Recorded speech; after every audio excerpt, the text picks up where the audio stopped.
Alors ça aussi, c'est... On était chez le pédiatre qui, le sachant, pleurait avec nous. Il était submergé par l'émotion, au même titre que nous. On était perdus, on était complètement perdus.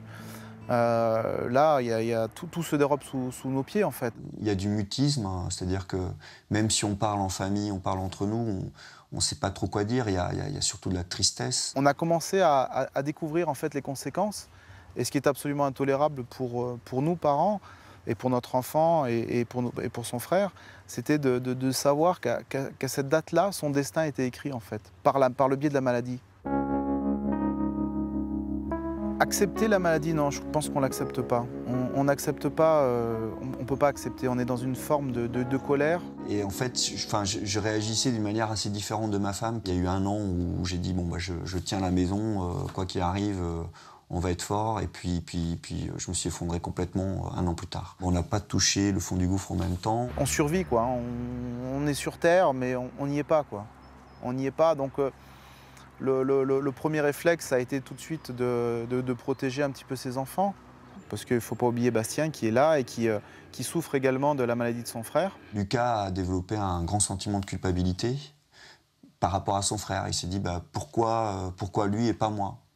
Alors déjà, la première chose que j'ai essayé de faire, c'est de déculpabiliser Bastien au maximum. C'est-à-dire de lui dire ton frère est malade, tu y es pour rien. C'est vrai que le couple, en fait, il passe au deuxième plan. Hein. Même s'il est encore là, il est en arrière-plan. Donc ça veut dire qu'on est un peu omnibulé par cette maladie, par notre propre souffrance, et on a du mal, du coup, effectivement, à rester ouvert sur les autres, et notamment sur son conjoint. Pour nous, parents, ça se traduit par un espèce de rongeur qu'on a en nous, et qui nous ronge les nerfs en permanence. On se lève le matin, on y pense, on se couche le soir, on y pense. Et la guérison de notre fils, c'est aussi quelque part, ce serait notre guérison également.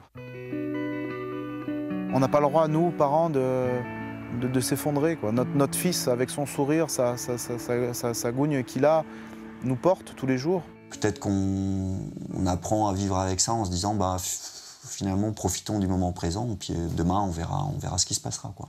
On relativise beaucoup, on ne se projette pas trop, parce que se projeter, c'est l'incertitude, c'est la peur. On n'a pas de médicaments pour le moment, et on a espoir. J'essaie d'être réaliste, me dire, je sais que la recherche, elle n'avance pas peut-être aussi vite qu'on le souhaiterait, mais j'y crois. Les évolutions, notre enfant régresse, et il n'y a rien. Donc, on espère que ça aille vite, voilà. Mais